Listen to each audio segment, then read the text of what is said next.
महांगा मैदान रे बैजंत पुणी विशाल रोड शो कर जनता को कले आकर्षित। केन्द्रापड़ा लोकसभा अधीन में महांगा विधानसभा रे बीजेपी प्रार्थी होइतिबा सुमंत घड़ी सहित मैदान रे केन्द्रापड़ा सांसद प्रार्थी बैजंत पंडा विशाल बाइक रैली कर विरोधी को चमकाई देले। एही रैली रे महांगार हजार हजार जनता जोग देथिले। एही रैली कोलियो ठारू आरंभ करी कुआंपल पड़िया रे शेष होइतला।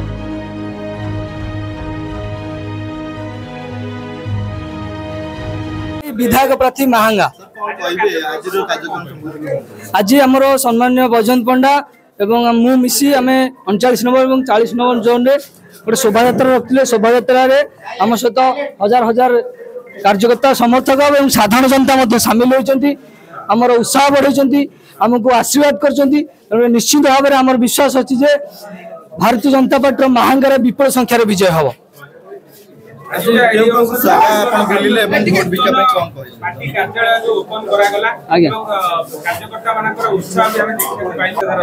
आपण देखु जिते निर्वाचन पाखे पाखे आसो आम कार्यकर्ता मान उत्साह से बढ़ी बढ़ी जीव कहीं केंद्रीय नेतृत्व मैंने जगह को आसवे आमको आमर उत्साह बढ़ाई आमको सहयोग करने आमको आशीर्वाद करने सहित महांगावासी मान समर्थन आशीर्वाद आम प्रति बढ़ी बढ़ी चली आमर विश्वास अच्छी जे 1 जून रे आमर प्रबल मतदान हम 4 जून रे आमर विजय हम निश्चित भाव में भारतीय जनता पार्टी।